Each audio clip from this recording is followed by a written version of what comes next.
In December of 2014, I did a historic thing. Well, not really historic. I did a thing that was kind of interesting to me. I crossed the US-Canada border. I had never done that before. So it was really an interesting experience for me and kind of a weird and scary one at the same time. It was almost like entering a dystopia where suddenly you're not allowed to move without being monitored, and suddenly everything has to be done in accordance with some sort of regulation that was passed back in 2009. All sorts of very strange things happen when you cross the border. It was a weird experience. Crossing the border up into Canada was really weird. Now, if you haven't crossed the border into Canada since 2009, you might say, well, it's not that bad. It's pretty easy. It's simple. There's nothing really weird going on there. Well, since 2009, unfortunately, there's been an act that was passed as part of a Western Hemisphere protection counterterrorism thing that was supposed to make it so the terrorists couldn't get into the Western Hemisphere or something, because apparently crossing into the U.S. from Canada is a bunch of terrorists or something, or there was a bunch of terrorists or something. I don't know. Who knows, man? It's basically like, well, we can put this protection and this control there, so we will. When I was crossing the border, though, I was with a very good friend of mine who also happens to be a uber libertarian such as myself. And in fact, now he works in Washington, D.C. as an intern at a libertarian think tank. So obviously he was going places, and I'm still here. So go figure. We're both in the libertarian activism sphere of influence, I guess. So we're both very much into that whole thing. Something that I thought was really interesting, though, as we were crossing the border is there's all this paperwork going on that we don't even see. There's all this stuff going on behind the scenes that's totally disconnected from us, from our personal lives. Before I crossed the border, and the same friend came with me, I went to the the Chattanooga library, downtown. Very cool library, kind of old library. It's just a neat library in general. The Chattanooga Library, however, has a program that will assist you with getting your passport. In this case, I got a passport card. Tons of paperwork had to be filled out. They wanted to know my mother's maiden name. They wanted to know where my mother and father were born. They wanted to know what hospital I was born in. They wanted to know what my current address is. They wanted to know where I work and what I do at my occupation, which of course is the same occupation at that time as it is now. So I put down radio show host. And they wanted to know what company I worked for. So I wrote down, of course, Hot News Talk Radio. It's where I work. And they wanted to know all different things that I did. And technically, it didn't say employment because I'm not an employee. It said, where do you work, more or less? It's what's your occupation? So my occupation is radio show host. So I just wrote that down. And it's sort of a disjointed sort of thing. Is what's your average income? I have no idea. So it's unknown was the little circle that I filled in. All sorts of weird paperwork has to be filled out before you can get a passport. Now, to cross the U.S. border, you have to get a passport card or passport book or a Nexus card. The Nexus card is for people who cross the border all the dang time. I just got a passport card because I don't really care about getting a book. I'm probably not going to fly anytime soon. So I just got the card. Now, the card costs $50 freaking dollars. Yeah, $50 for a card that lets you travel across an arbitrary line that was drawn in the proverbial sand by a bunch of politicians. So that's the border. There's a line in the sand that was drawn by somebody hundreds of years ago who decided that this is the best place to draw a line here, and you need a ton of paperwork in order to complete that transition for some odd reason. So that's how it is. You have to pay a ton of money. I paid over $200 to get all this stuff filed out, and plus I had to get it expedited, which cost an extra like $10, and I had to get my photo taken at the library. All this stuff was done. They're very helpful, by the way. I had to fill out multiple checks to the Department of State and the Department of Homeland Security and all sorts of different things, and of course a check to the library for an inordinate amount of money to get all this stuff processed and all this stuff transferred. And my passport card came like the week before I had to travel. So that was very harrowing, a very harrowing experience waiting for my passport card to get there. And the reason I was going was for a friend's wedding, by the way. So then I go up to Canada, and on our way across the border into Canada, it was actually really easy. It was very nice. The person at the border is, bonjour, good day, how are you? Can I see your papers, please? And it didn't say papers, please. Can I see your passport or some identification? I can't remember what he said. We gave over our identification. Do you have anything to declare? What's your purpose for coming into Canada? Very nice guy, very personable, very easy to talk to. He just seemed very laid back, and it was a nice experience crossing the border into Canada. Now, that's a Canadian border guard, keep in mind. That was a interesting experience. He didn't ask us to open our trunk. He didn't strip search us, so everything went by perfectly fine. Both my friend and I were a little bit worried that we might run into some trouble because we're sort of, I don't know, activist is the right word. I'm not very well noted, but he is much more publicly known than I am. I had at the time just published a piece on net neutrality on Chattanooga, and so I was a little bit worried that some that might cause a blip or something. Maybe just because I'm kind of I'm kind of narcissistic that way, I guess. So I thought maybe a blip would pop up, but I was wrong, fortunately. So we crossed the border into Canada, and that was totally fine and totally easy, and it was great. And then on our way back into the United States, there's a long line. And this happened, I can tell you when it happened, because it was 11:19 a.m., I believe, is the exact time we crossed the border into Canada, or into the United States, I should say, because you might be wondering how I know that exactly. I filed a Freedom of Information Act request in January as soon as I got home. I stayed a few days at my friend's house, and we watched the ball drop at the New Year's ball drop at his parents' house, and it was all very nice. And as soon as I got home, I filed a Freedom of Information Act request online, asking for any and all media and documents pertaining to my crossing of the U.S.-Canada border in between these dates, because I knew exactly when it happened, and I knew exactly what border crossing it was as well. It was the one going from Maine into Canada, which is on a major highway. So I filed out all this paperwork, and just today, I mean, just a few hours ago, I got a return on those papers. So as of just a few hours ago, I now know what papers the U.S. government has, in particular, the Department of Homeland Security has on me in my crossing of the border. And it's really, really boring. It's actually really boring. It's just, this is your name. It's Stroud, Russell, John, cross the border at this time. It gives my date of birth, and it redacted the driver's license, or driver's, what's the dang thing called? License plate. There we go. It redacted the license plate number of my friend's car, which was kind of funny. So there's that. But really, it was just a nondescript piece of paperwork. What I was hoping for was photos of me crossing the border. I thought that would be kind of cool. But I didn't get anything like that. It's just a one sheet of paper that was really boring, and it took like 6 months to get. So go figure, 6 months to get a really boring piece of paperwork. But in the receiving of that piece of paperwork, I realized something that I hadn't really thought of before. There were two people who crossed the border at that point, both bearing basically the same name. There was my digital avatar, which crossed the border, and then there was me in corpus, myself, who crossed the border. And I thought that was a really interesting little thing to think about, is that it wasn't just me who crossed the border and my friend. It was us and our digital identities crossing the border all at the same time. Think about it this way. I was born in 1995. I'm a youngin'. I'm just a kid. So when I was born in 1995, my parents, of course, filed out a birth certificate and a social security card and all that sort of nonsense. So I'm in the system. I have records. And in 1995, of course, those records would have been digitized. So essentially, upon my birth, there was a digital me who also came into existence in some sort of Department of Homeland Security and Department of Agriculture and who knows what other departments there are now records for me. Of course, the IRS as well has tax records on me for some odd reason, which I don't quite understand. And so there's a bunch of records on me that now exist, unfortunately. And there's not really any escaping from that. There are years and years, in fact, 20 years of information of digital paperwork that exists on me now from my inception, well, not quite, from my birth until now, until this very moment, because I've made digital purchases too. So there's digital records on that. In fact, I bought something online just yesterday. So there's a digital record of that having occurred as well. So really, when I cross the border, two people cross the border, my digital avatar and myself in corpus, in my person, I crossed the border.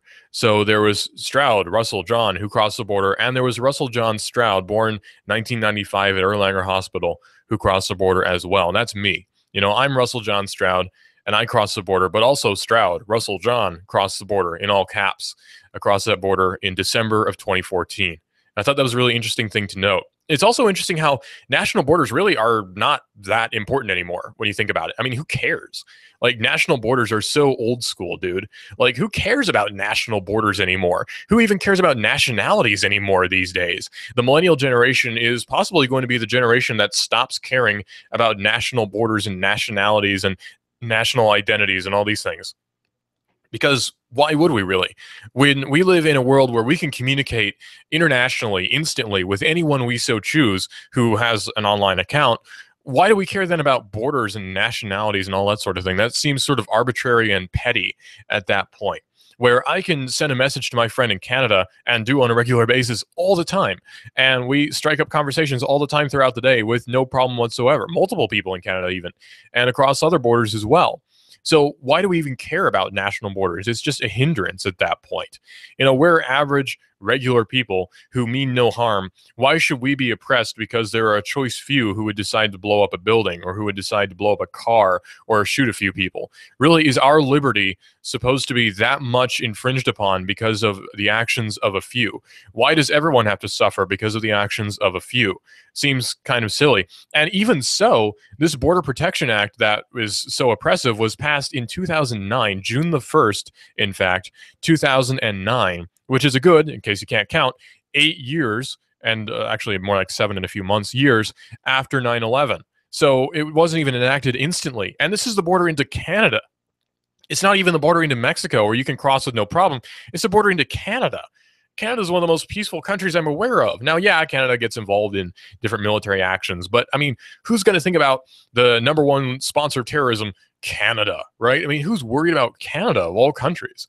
Canada is one of the, meet some of the nicest people you ever meet there, really. I mean, it's not something that I'm particularly worried about, is Canada. I don't think anyone really thinks of Canada as a massive threat or Canada as a gateway or a nexus for all these illegals crossing the border. In fact, I guarantee you that if there was a mass influx of illegal Canadians crossing the border, they wouldn't be nearly as mad about that as they would be about an influx of Mexican illegals crossing the border. And so you can tell me all day there has nothing to do with race or the language barrier, but in actuality, there's probably a lot to do with that when people are angry about border crossings. Borders these days are such an arbitrary thing these days, though. It's such a nonsense thing. There's a line here that a bureaucrat drew back in 18 something that says that this country starts here and that country starts there. And as soon as you cross that border, now suddenly half of your rights disappear. Why does it work that way? Why does anyone care about borders anymore? It seems kind of old school. It seems kind of outdated, arbitrary. Why do we bother caring about borders anymore? It just seems kind of silly at this point. In case you couldn't tell, I'm kind of an open border sort of guy. I really don't think that the borders are anything that's worth worrying about, and I really just don't care about them at all. People say, "Oh, the illegals crossing the border, yada yada." So, I mean, you wouldn't care if they had documentation, but because they don't, suddenly it matters. What if all these people who are crossing into the border illegally suddenly had paperwork and they were all legal? Well, there'd be nothing to say about it, really, right? I mean, so if there's a system in place where every single person who crossed the border was legally doing so, then it wouldn't matter, would it? So why do we care so much? They don't have paperwork. So nobody should have paperwork. See, that's the thing. I don't believe in having paperwork all the dang time. I don't believe in documentation to prove who you are 24/7. There are even people calling for national IDs now. Why do I need to prove who I am just to exist? As soon as you're born, they throw paperwork at you that you can't even consent to. They throw regulations at you that you couldn't possibly consent to because you couldn't possibly understand them. So why are we being bombarded with all this information? Of course, it's for control purposes, but it seems so silly that we're just being bombarded. We're being nailed with all this information upon conception almost. As soon as you're born, is he circumcised? Does he have a social security number? Does he have a birth certificate? Well, what if somebody just said, no, you know what? No. He's not going to get a birth certificate. He's not going to get a social security number, or she, and there's not going to be any of that nonsense. This is an undocumented person living in the United States who was born here as well. And so what would you do about that? There's nothing you could do about that. There would be no bureaucratic process. I mean, sure, maybe Child Protective Services would come in and try to take the kid away because this child does not have proper paperwork. It's obviously not being properly parented. It's not being properly reared because there's not proper paperwork going on here. It seems like our culture far too much relies on paperwork. It's all about paperwork. Do you have your papers? When you were born, were you given proper paperwork? What if I said, you know what, I didn't even sign my selective service card? What if I said that? I don't have to sign a selective service card. I'm not gonna. So what if I didn't?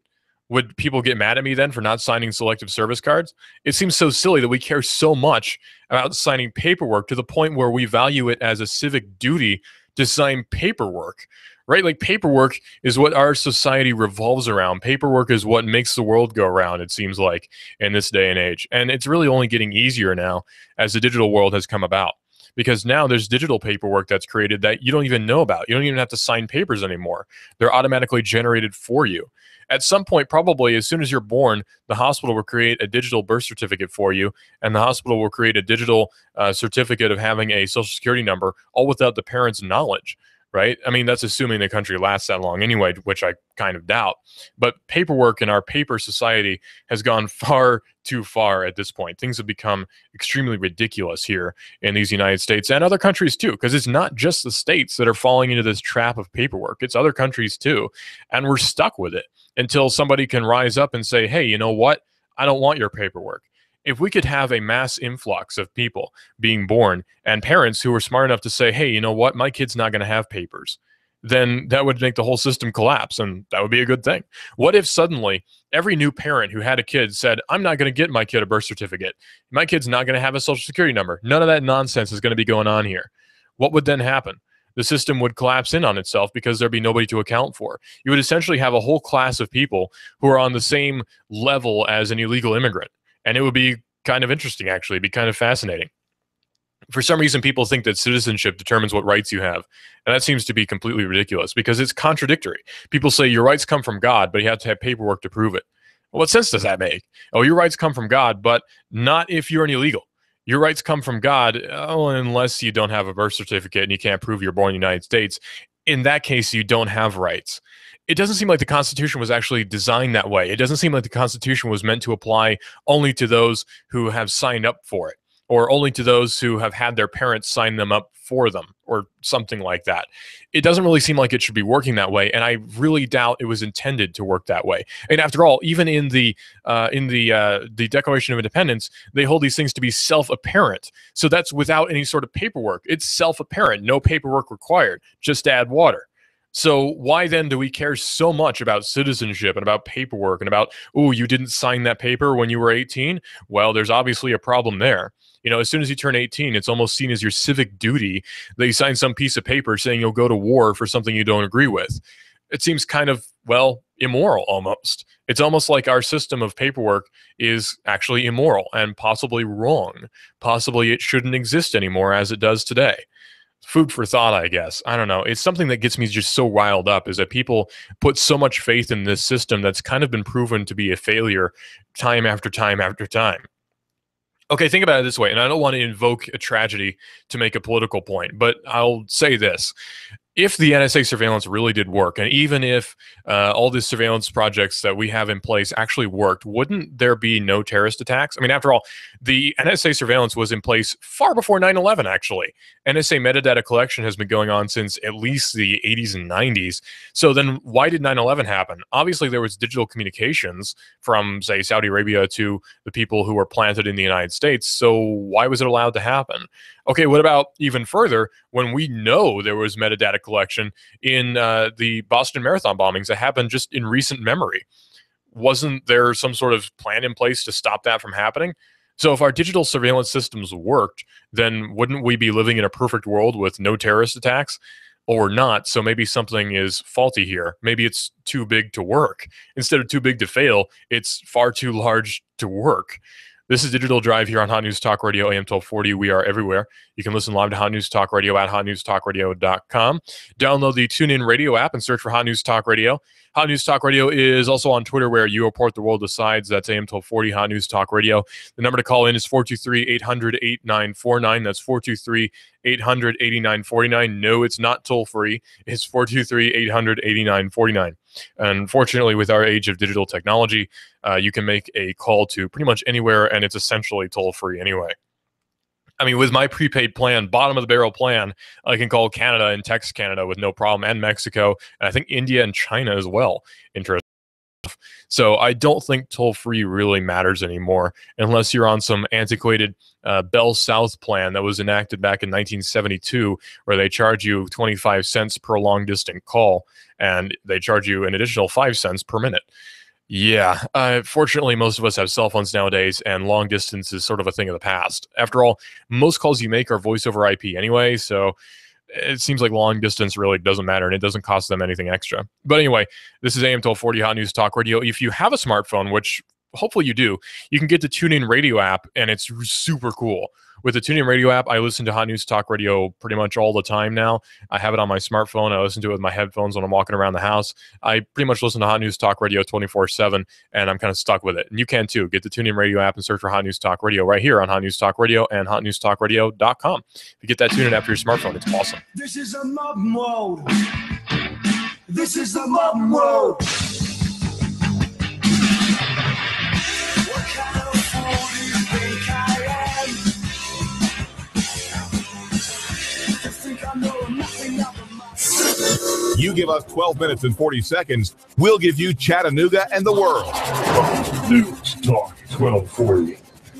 Sky Aerial Services uses advanced drone technology to give you a better perspective and depth of your property and project. We offer aerial photography and video for your business, farm, home, or advertising campaigns, as well as editing services to complete the experience. Call us at 423-521-0284 and see how we can help you tell your story about your business, property, or project. We work with real estate professionals, both commercial and residential, developers, engineer inspectors, surveyors, ad agencies, auto and boat dealers, mapping services, insurance inspectors, corporate marketing, charity events, weddings, and photographers. Our consultation is free. Call 423-521-0284. That's 423-521-0284, or visit our website, skyaerialservices.com. Sky Aerial Services. The sky is on. 1240.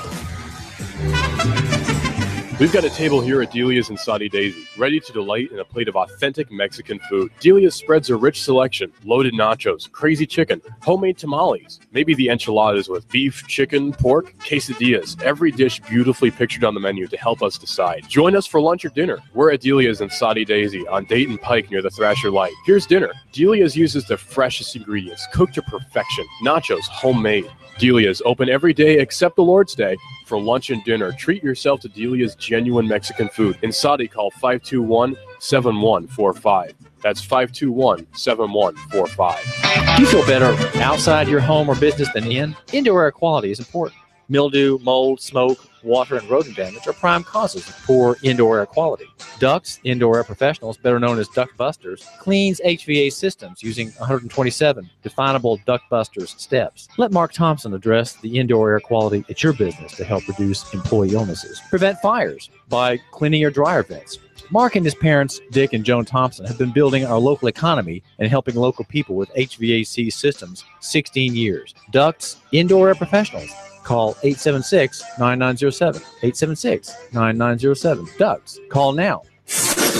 You give us 12 minutes and 40 seconds, we'll give you Chattanooga and the world. News Talk 1240. Hi, I'm David Tulis, inviting you to make the move with me 9 to 11 a.m. weekdays here at AM 1240. Fox News Radio, I'm Lillian Wu. The head of the EPA visiting areas hard hit by millions of gallons of mine waste spilling into western waterways. She's in Farmington, New Mexico today. She visited Colorado yesterday. Testing is ongoing, but Colorado health officials told the city of Durango that they could start using the river for drinking water again. EPA Chief Gina McCarthy said they're putting a hold on all of their mine cleanups around the country for now. Fox Radio's Jessica Rosenthal. The FAA says that pilot reports of drone sightings so far this year are more than double that for all of last year. Firefighters battling blazes in the West have been forced to ground operations on many occasions because drones were spotted, and the FAA investigating after a close call between a drone and a medical chopper in Fresno, California. The split-second thought is, this guy's a little too close. This could be a serious problem. He's a flight paramedic on that flight. Fox News. We report. You decide. You give us 12 minutes and 40 seconds, we'll give you Chattanooga and the world. News Talk 1240.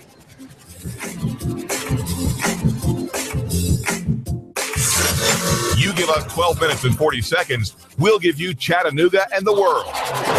News Talk 1240. Well, fortunately, it's not the 70s anymore. Thank goodness, right? I mean, think about it. In the 70s, the fashion was terrible. They had those big old collars that stuck out, and they wore like those pants that were like bell bottoms, right? And they all wanted to look like Elton John because he was just the coolest thing ever. And then the 80s came around and ruined all that. And then the 90s came around and were the best decade. And then you had the aughts, and now we're in the 2010s. A lot has changed since the 1970s. One of the things that's changed is energy. You see, in the 1970s, I wasn't there, I don't remember, but in the 1970s, apparently, I've heard tell, there was a massive energy crisis, and there was Jimmy Carter, and there was the Iran hostage situation, and there was like that thing that happened in the Olympics, I think, where people died, and there was the other stuff happened. I think the 70s were terrible anyway, is basically what I'm trying to get at. The 70s were not a cool time, and nobody likes the 70s, and nobody wants to remember them. The 80s, however, were way cool and pretty rad and totally awesome and way cool and all that stuff, all that jargon that we got out of the 80s. Nobody wants to remember the 70s. I certainly don't, because I wasn't there. So my memory of the 70s would be based upon 1970s gritty New York dystopian movies. So yeah. Well, fortunately, we don't have an energy crisis like we had in the 70s, where gas was a whopping $2 a gallon. Outrageous. Far out even. It's pretty groovy, though, that we are not in a situation like that. A small modular nuclear power plant, though, has been proposed, this time for fusion, which could end the era of any worries of the energy crisis that is looming. I mean, after all, right now, oil prices are kind of plummeting, and that's cool. But oil is more or less a finite thing. I mean, eventually, oil's going to run out. We don't really think sustainably in our generation. Certainly not my generation, the millennials. We're very much a throwaway generation, the disposable generation, where everything is just there for us and we throw it away when we're done. That doesn't really work with oil, though. Yeah, with oil, it kind of does go away after a certain amount of time. Now, there are things that will go away, but not so much in the way that we think of them as going away. Like, for instance, nuclear energy will potentially last much longer. And plus, it's more likely that we'll find radioactive materials in space that we can then use for radioactive facilities. There's no shortage of radiation, after all. There's also solar power, which is essentially radioactive power anyway, because it gathers radiation from the sun and turns them into electricity through photovoltaic cells, which is not easy to say, by the way, especially if you're on the radio. That makes it even harder. There's a lot of pressure behind you when you're on radio to say things correctly. So you try to say something like photovoltaic cell, especially on the 5 o'clock news, guarantee you're going to screw it up. Well, anyway, despite frequent hopes for the contrary, Mr. Fusion, according to Ars Technica, still lives firmly in the realm of science fiction. The two primary methods of obtaining fusion, inertial confinement and tokamaks, I should say, date all the way back to the 1950s. While they've been refined and improved, we're still a long way off from generating power with it. But the rest of the research world has not stood still, and developments in the areas of research have been gradually reshaping the fusion landscape. Now, researchers from MIT, that's the Massachusetts Institute of Technology, are claiming that high-temperature superconductors can produce magnetic fields that would allow a compact modular fusion reactor. Because of its modular designs, researchers could easily swap out parts to try new configurations. So they also calculate that it should work as a power plant as well, and that's where things start to get cool. If you have a small modular fusion reactor, then you could possibly put one in every city, and you could power the whole city with no real worries of a catastrophic event causing a nuclear meltdown and people to die, and the whole Fukushima situation happening, or even worse, a whole Ukraine situation going down. Chernobyl is the word I was looking for. I can remember the country of origin, but I couldn't remember the city. Chernobyl situation going down, where the nuclear power plant caused a massive explosion and radioactive steam blew out through the radioactive chambers, and that radioactive steam could have potentially reached other areas such as Moscow and other major cities and caused lots and lots of deaths. In fact, due to the bravery of several divers, we did not face that situation where there was massive casualties. Several divers went down and unclogged a pump that was causing the radioactive water to not filter properly, and several people went down and solved it, and they knew they were going to die. So we have their heroism to thank for a lack of a dystopian present. So thanks, guys. And really, it was an amazing sacrifice that went down. If you get the chance, read about Chernobyl and what happened there, especially the bravery of those few people. And it's really it's amazing. It's something that the amount of bravery that went into that is just unfathomable. And yes, of course, they lived in communist Ukraine, and no, that doesn't mean that their heroism is any less noteworthy. Anyway, the team is calling the new tokamak design ARC, or ARK, or I should say ARC. I always get K and C mixed up because I'm used to Casey and the Sunshine Band. Anyway, ARC, for Affordable, Robust, Compact. And that's seriously what it stands for. ARC is Affordable, Robust, Compact. Not kidding. In fusion research, most of those terms are pretty relative. Compact still allows a fusion chamber, I should say. It's about 4 meters tall, making for a building-sized facility. Affordable in fusion allows for a cost estimate that runs in the neighborhood of about $5.6 billion. Yeah, $5.6 billion. Not bad. The vast majority of that cost comes from the superconductive wiring, which is estimated to run at $4.6 billion just for the wiring. Mind you, that much money would buy you 5,730 kilometers of superconductive wiring. That's a lot of wiring. But a few of those reactors would probably float the superconductor manufacturing industry out of its infancy, which would then mean that we would have cheaper superconductive wiring over time. So possibly the investment would be worth it, maybe?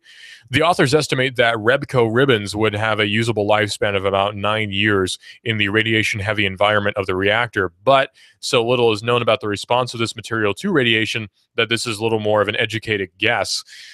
That's not very inspiring, I guess. It doesn't really inspire a lot of confidence when they say it might work for 9 years, but it might not because we've never tested it. Still, though, a major part of science is taking risk. And if we don't take risks, then we're not going to progress forward very much. I mean, think about the Apollo program, how much risk was involved in that. I mean, these people could have very easily died at so many different stages. So many different things could have gone wrong. And so many different opportunities for just massive amounts of radiation flowing in and catastrophic combustion, death, horrible stuff happening. Fortunately, that didn't happen, and Apollo 11 worked perfectly. Well, it worked workably. It worked anyway, and they managed to land on the moon, and history was made. Unless you think that Stanley Kubrick filmed the whole thing in a studio somewhere in Disneyland, helped him out. Anyway, some people really do think that. While Rebco can maintain superconducting up to $80,000, the authors plan on cooling the magnets down to about 80 degrees Kelvin. The authors plan on cooling the magnets down to 20 degrees Kelvin. So the design has a bit of freedom or headroom that should things not work out quite as hoped for, and that's probably a good thing. And given that a lot of things about the plant haven't really been tested yet, these include the shape of the containment field that holds the plasma in place and the method of transferring energy into the plasma itself. All of this relies on most of the things of fusion field being excited about, and or rather, most of the things of the fusion field is excited about. So all these things are very exciting to the people in the fusion field, is what they're trying to say. And they still need to be validated through experimentation.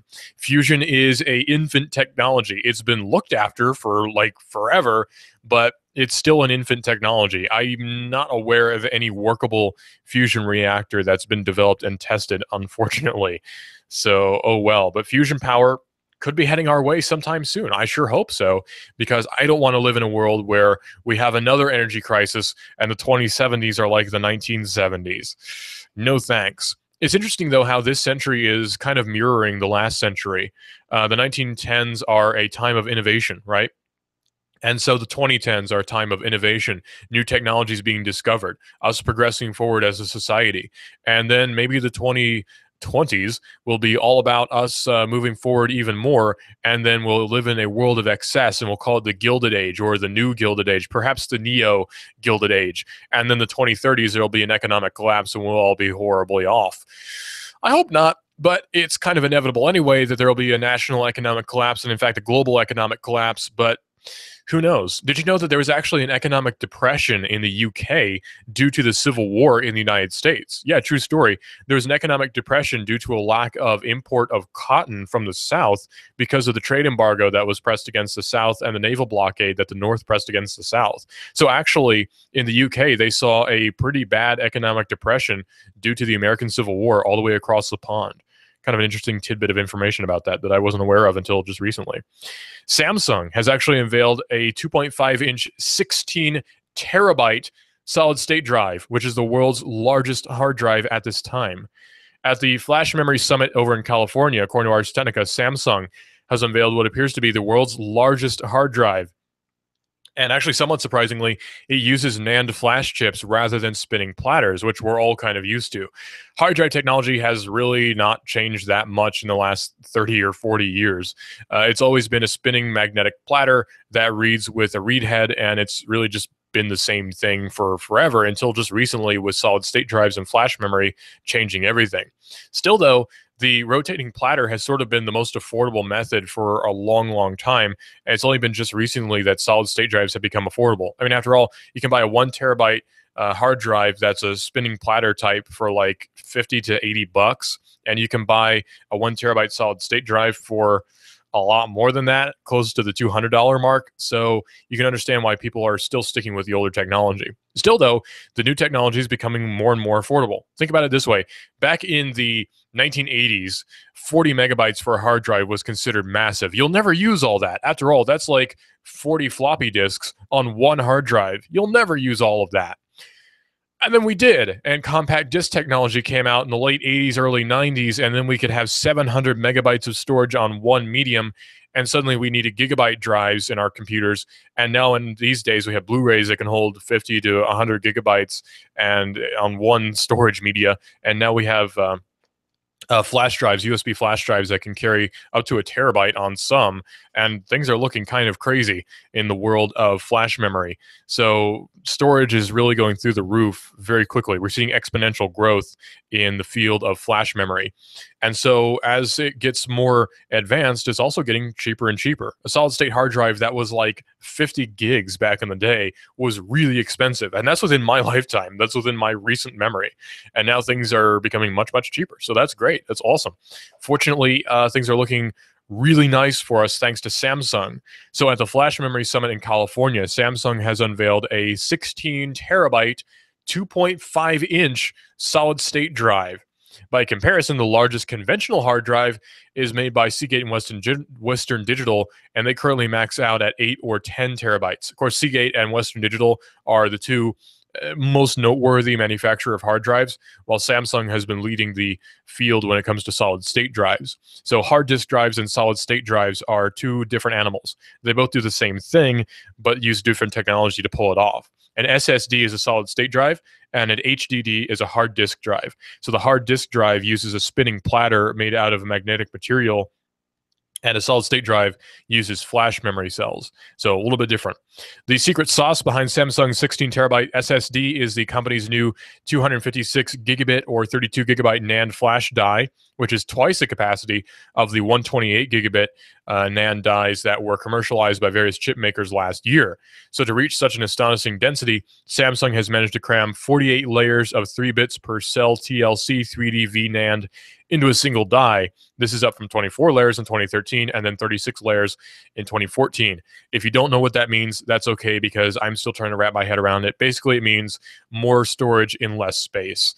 Basically, that's what we're getting at. Historically, like most computer chips, NAND flash has been planar. That is, the functional structures on the chip are laid down on a single two-dimensional plane. So in a similar way to how logic chips are moving towards 3D transistors, Samsung and Toshiba and Intel as well have been forging ahead with 3D NAND. So hopefully we'll be seeing really inexpensive solid-state drives coming soon, because I need a new hard drive ASAP. And I mean fast, because my 4-year-old hard drive is not looking so good anymore. It was bought back in 2011, and while it was cool at the time, it's starting to get kind of slow and kind of clunky, kind of old, so I need a new hard drive ASAP. And I may or may not update to Windows 10. I'm not really sure yet about that, because Windows 10 is looking cool, but it's also looking kind of invasive, actually. Yeah, if you don't know about Windows 10, it's just come out as in like the last 2 months or so. You could have a preview version. In fact, you can download the preview of Windows 10 for free still on Microsoft's website, so no problem there. Just download the ISO, and you can play around with Windows 10 for free. At least you could as of a few weeks ago. And Windows 10 is a successor, of course, to Windows 8.1, which didn't go over so well. It got rid of the start menu. It got rid of a lot of the stuff that I liked about Windows 7, so I stuck with Windows 7, and I've been using it for 4 or 5 years now. and I have no complaints. So Windows 7 is the go-to OS for me since Windows XP has been deprecated for several years now. Well, unfortunately, Windows 10 is kind of like surveillance OS, basically. Windows 10 uses the internet a lot to support many of its features, like, say, Cortana, which is its version of Siri, like on your iPhone, or Google Now on your Google phone. So if you have an Android phone like I do, you can just say, okay, Google, and it'll pop up and tell you, like, you can tell it what to do. So, like, as an example, I'll just go to my home screen and I could say, okay, Google, what year did Blade Runner come out? Blade Runner was released in United States of America on June 25th, 1982. And you could do super useful stuff like that. Like, for instance, okay, Google, what's 2 pounds in kilograms? 2 pounds is 0.91 kilograms. See? Pretty cool stuff. So very useful, very interesting. I like it a lot. And Microsoft's Windows 10 has the same sort of thing built in with Cortana, except it manages all your files and stuff too. So you could say, like, hey, Cortana, I need you to write an email to so-and-so, and it'll pop up and do that. You can still do that, though, with Google Now. So it's not really that new of a technology. In fact, you can actually get Cortana for Android. I don't know why you would want to, because Google Now seems to work a whole lot better, but whatever. Unfortunately for privacy advocates, though, these internet-enabled controls don't appear to be sufficient in completely preventing the operating system from going online and communicating with Windows servers, or Microsoft servers, I should say. You see, there are options in Windows 10 that allow you to turn off a lot of the services that are privacy infringing, put it that way. Unfortunately, it doesn't really stop it from talking to Windows servers. For example, even with Cortana and searching the web from the Start menu disabled, opening the Start menu and typing will send a request to Bing.com to request a file called threshold.appcache, which appears to contain some Cortana information, even though Cortana is disabled. The request for this file appears to contain a random machine ID that persists across reboots. So there is a unique identifier for your operating system, whether you know it or not. And unfortunately, Windows or Microsoft knows exactly what that is and keeps pinging for it every single time you reboot your machine. Very annoying. In fact, every single time you open up the Start menu, very annoying. Now, some of this traffic is pretty harmless. I mean, it's not like it's going to send your credit card info to Microsoft or anything. You do that yourself. On connecting to a new network, Windows machines try to request two URLs, which are www.msftncsi.com/ncsi.txt and IPv6.msftncsi.com/ncsi.txt, the former over IPv4 and the latter over IPv6, to ascertain whether a given network is routed to the internet and if there is a captive, I should say, portal. The way NCSI stands for Network Connection Status Indicator. So these requests are very bare. Basically, it's pinging Microsoft to make sure that you're online. Pretty harmless stuff. But then the question becomes, why does Windows 10 care if I'm online? I guess for Windows Update, but still that seems kind of sketchy. Some of the traffic looks pretty harmless, but it feels like it shouldn't really be happening. For example, even with no live tiles pinned to the Start menu, and hence no obvious reason to pull for tile data, Windows 10 still seems to download new tile info from MSN's network from time to time using unencrypted HTTP to do so. Now, unencrypted HTTP, by the way, is extremely insecure. All you need is a packet sniffer on this computer's network, and you can find out what the heck your computer's doing. That's really, really insecure. And I know this is getting uber technical, and it's possibly beyond what we should be getting into here on Digital Drive, but it's still a little bit questionable that all this stuff is going down. Even though some people say that Windows 10 is pretty secure and it's more secure than other operating systems and it's just as secure as others, I still don't like the idea that my OS is constantly pinging the internet. That seems kind of sketchy to me. Although I use Ubuntu and probably Ubuntu does a lot of the same stuff, still it seems kind of out there. I don't like it. I mean, that's just all it is to it. I don't like it. And so it makes me uncomfortable. Still, though, we sort of confine ourselves in our own prisons here of our own making. We sign terms of service agreements every time we install a new operating system, every time we install new software. You check this box. I agree to the terms and conditions of this particular program, some of which are I agree to send information to Microsoft anytime I click on the Start menu, most likely. I mean, Microsoft has a huge legal team, especially after that antitrust lawsuit. Microsoft has an enormous legal team that is sure to make sure that all the stuff that Windows does is above board and totally legal. Even if it's not, chances are you're not going to find out. So everything is kind of weird with Windows 10, to say the least. Now, it's not like you're going to be any safer if you get another operating system. Like, well, if I have a Mac computer, I'll be safer. Not really. In fact, Mac computers are just as bad, if not worse, than Windows machines about pinging the internet for basically everything, especially since everything in a Mac computer is integrated. You have iTunes, you have the Apple App Store now, you have all sorts of different stuff that just makes it really, really obnoxious to run a Mac computer these days. And it seems like Windows is taking cues from, or I should say, Microsoft is taking cues from what Apple is doing, and not in a good way. But that's just the hole that we've dug ourselves into. We want to live in a convenient world, right? And for us to be convenient and for our world to be convenient, our world needs to know a heck of a lot about us. That's the unfortunate truth of it. And that's where things come full circle. We want our crossing of the border to be convenient, and so we have digital IDs. We want our lives in governmental work to be convenient. We want our lives in the everyday life to be convenient. So we give some of our freedoms away in order to have a driver's license that makes it easy to identify us, or we have a birth certificate so we don't have to go through a bunch of rigmarole of signing a bunch of paperwork to prove that we actually exist. Unfortunately, we live in a world of our own making, or at least of our forefathers' making, because I didn't really consent to half of this stuff. Like, think about it this way. When you turn 18, you legally, well, not legally, but they say you have to file a paper that adds you to the registry for the Selective Service. It's just part of growing up, they say. It's your civic duty, they say. Well, what if I don't want to go to war? What if I don't agree with war? What if I'm a pacifist? Do I still have to sign up for this? I mean, what if I'm a Jehovah's Witness and I don't believe in war? Well, then they say you can go into nonviolent combat duty or whatever. Yeah, but what if I am actually fundamentally opposed to helping the government in any way and fighting governmental wars in any way? Do I still have to sign up with the Selective Service? So I have to compromise my morals in order to help out the country? That doesn't sound quite right. To which some guy would say, well, it's your civic duty and you can live somewhere else if you don't like it. Well, what if I don't like it and I also like living here? Oh, but it's your civic duty. Well, civic duty my butt, dude. What if I don't want to sign up for the Selective Service and I simply refuse? What are you going to do? Haul me off to jail for not signing a piece of paperwork as soon as I turn 18? There's really not any good solution for that. Plus, nobody's been prosecuted since like the 80s for doing it anyway. So yeah, plus the Selective Service for some reason came back into existence thanks to Jimmy Carter, and that was kind of weird too. I don't know. It just seems all very obnoxious and all very dystopian that we still have these systems in place, even though none of us really want to go to war anyway, and none of us want to take part, and none of us consent really.